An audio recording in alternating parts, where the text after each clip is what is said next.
Alors, il y a deux sujets que je voulais plus aborder aujourd'hui. Le premier, je vais aller très vite, mais on pourra éventuellement y revenir.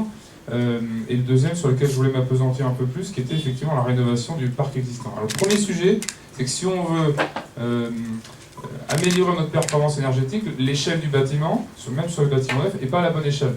Et encore une fois, je pense que la réglementation maintenant impose ce qu'il faut.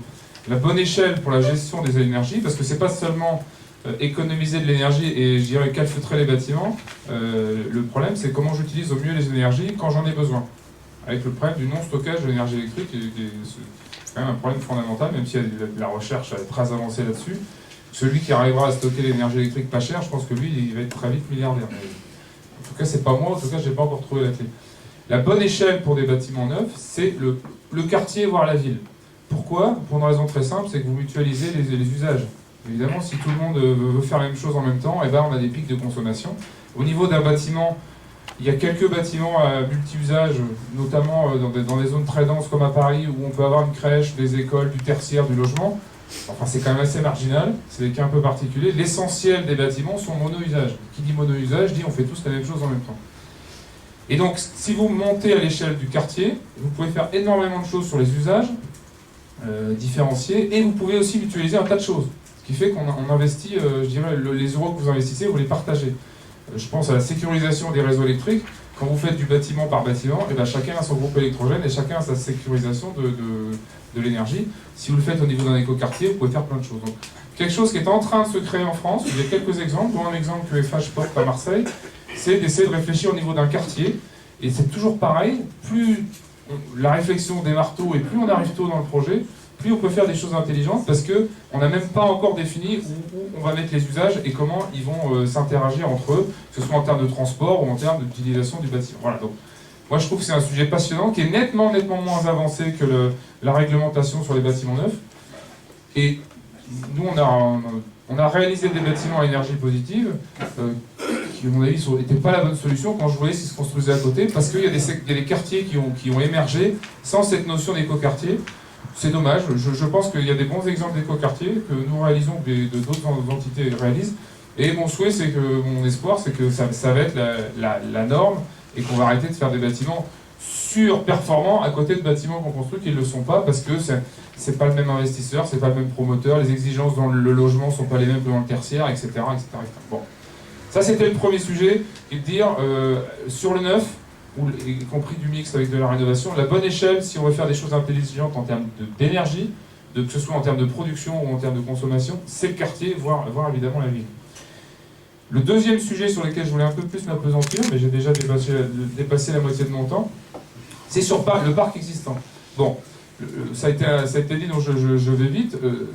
La question qu'il faut se poser, c'est que ce soit sur du neuf ou de la rénovation, j'ai 1 euro à investir quelque part, où est-ce qu'il va être le plus rentable? Et plus vous êtes exigeant dans votre bâtiment, plus effectivement le coût marginal du dernier euro rapporte moins en termes d'énergie. Ça c'est la première chose un peu évidente. La deuxième chose évidente, c'est qu'il y a énormément plus de bâtiments existants que de bâtiments neufs. Donc si on concentre nos efforts en termes d'investissement et d'exigence uniquement sur le bâtiment neuf, avant d'atteindre les objectifs que la France s'est donnés, on a quand même quelques décennies devant nous. Donc le vrai sujet, le vrai enjeu, c'est le parc existant. Et effectivement, je reviens à mon histoire de où est-ce que je mets mon euro. Bah, commençons par les bâtiments les plus énergivores, ou les plus passoires, ou les moins bien conçus. Deuxième élément important, les technologies pour gérer un bâtiment, en termes de capteurs, de remontée d'informations, de multi-usage et de centralisation sur plusieurs bâtiments, ne coûtent plus rien. C'est exactement comme le big data. Le big data, la question, c'est pas d'avoir des informations, il y en a partout. La question, c'est qu'est-ce que je fais des informations, comment je m'en sers. Et comment je crée des nouveaux services, ou des nouveaux usages, ou des nouvelles fonctionnalités qui peuvent aider des clients qui ne savent même pas que cette fonctionnalité est abordable. Le meilleur exemple, c'est la télérelève. Il y a dizaines d'années, on installait déjà de la télérelève à distance de consommation énergétique, que ce soit évidemment électricité, eau, gaz, etc., etc. Simplement, ça coûtait un petit peu cher. Aujourd'hui, ça ne coûte plus rien. Nous avons réalisé ce qu'on appelle des contrats de performance énergétique. Donc, contrat de performance énergétique, c'est un véhicule pour les collectivités ou les établissements publics, ou évidemment l'État, pour créer un partenariat avec une entreprise privée qui va éventuellement financer, réaliser des travaux, exploiter et s'engager sur les baisses de consommation. Ce qui veut dire que pour le client final, il sait déjà ce que ça va lui coûter. Évidemment, si on ne l'atteint pas, nous on paye les différences de consommation. C'est quand même la meilleure incitatif à y arriver. Alors pourquoi je vous parle de ça? Parce que je vais prendre l'exemple de ce qu'on a fait dans les lycées de la région centre. Les interventions sur le bâti et sur l'isolation des bâtiments, c'est plus de 50% de l'investissement initial que FH a réalisé.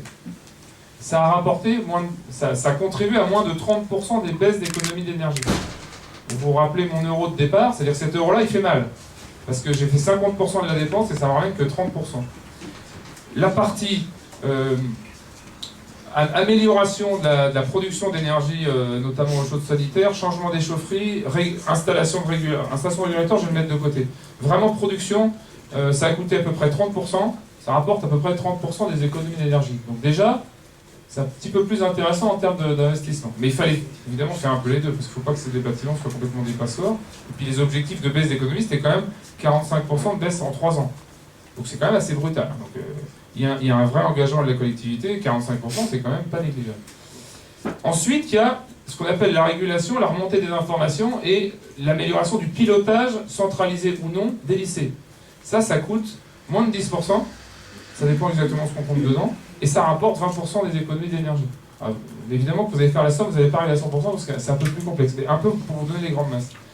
Donc là, on est sur quoi? On est sur ce que je disais tout à l'heure, c'est des informations qu'on collecte à moindre coût, qu'on centralise, qu'on programme, parce qu'il y a beaucoup d'automatisation là-dedans, dans la gestion des lycées. Donc ça coûte pas grand-chose. Ce qui coûte un petit peu plus, c'est effectivement les logiciels derrière et la gestion centralisée des bâtiments qui va transformer cette information brute en des données intéressantes. Ça coûte un petit peu. Mais en tout cas, le rendement, il devient nettement meilleur. Et dernier élément, ce qui a été cité dans l'introduction tout à l'heure, c'est qu'il y a l'aspect comportemental. Comportemental, ça coûte 0. Alors pourquoi je vous dis ça? Parce que moi je pense que s'il y a un vrai sujet de réflexion, c'est d'abord, ces véhicules-là sont vertueux, puisque ça a montré leur efficacité, et il y a très très peu de contrats de partenariat sur ces économies d'énergie. Moi je le déplore, notamment l'État français qui devrait être exemplaire. Premier message, les technologies sont de moins en moins chères, on peut très vite gagner les premiers pourcents d'économie d'énergie sur les bâtiments publics ou privés évidemment, et malheureusement ces contrats ne se développent pas, ces contrats ou d'autres modèles. Et effectivement, et deuxième point, dans le parc privé, on peut évidemment faire la même chose avec ou non financement, et il y a la même potentialité, parfois plus d'ailleurs, que dans les équipements publics.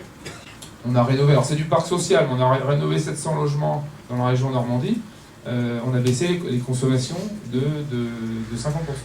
Alors c'est un parc social qui est un petit peu vieillissant, donc je prends des exemples un peu plus frappants. Je pense que le vrai sujet, ça va être d'être capable, sur les parcs existants, d'arriver à doser les efforts. Il ne faut pas être trop contraignant non plus, sinon les projets ne sortent pas.